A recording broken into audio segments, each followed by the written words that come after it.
if I walk over there and sit next to Mr. Johnson and carry my phone, does Google know that I was sitting here and then I moved over there? You're welcome anytime, Judge. Yes or no?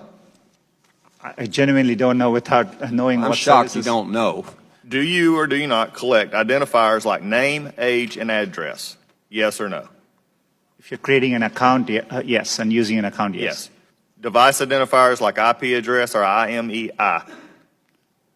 Depending on the situation, we could be collecting it, yes. Specific search histories when person types something into a search bar? If you have search history turned on, yes. Contents of emails and Google Documents? We store the data, but we don't read or look at your Gmail. But you have access to them? As a company, we have access to them, yes. So you could? Saying you don't or don't. I'm not asking do you or don't. I'm saying you could, though there is a possibility. We have clear established policies on how we would do that data. GPS signals, Wi-Fi signals, Bluetooth beacons? You know, would depend on the specifics, but there may be situations, yes. GPS, yes.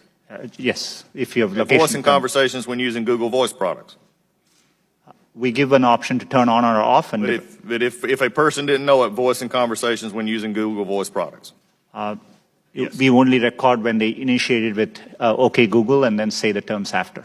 Do you believe that Google has been brought out here in some question is biased? Congressman, it's really important to me that we approach our work in an unbiased. Do you believe that Google is biased? It's either yes or no. No, not in our approach.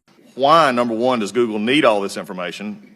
We can answer that in the fact that 86% of your revenue comes from advertising, so we know you manipulate the data in some ways. However, can you explain what you do to minimize this data, which is generally an accepted standard practice among those who collect data?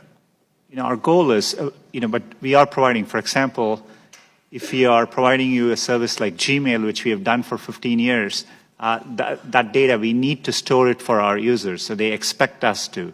So we are trying hard to match users' expectations. We don't need, our data for advertising, as I said earlier, most of it comes from just the keywords you type. And so, we need minimal data to do advertising. We give you options to turn ads personalization off. We store most of the data we do today to help give users the experience they want, and that's what we're trying to do. How do you explain this apparent bias on Google's part against conservative points of view, against conservative policies? Is it just the algorithm, or is there more happening there? Congressman, I understand the frustration at seeing negative news, and I see it on me. On Google, there are times you can search on Google, and page after page there's negative news which we reflect. But what is important here is we use a robust methodology to reflect what is being said about any given topic at any particular time. And we try to do it objectively using a set of rubrics. It is in our interest to make sure we reflect what's happening out there in the best objective manner possible.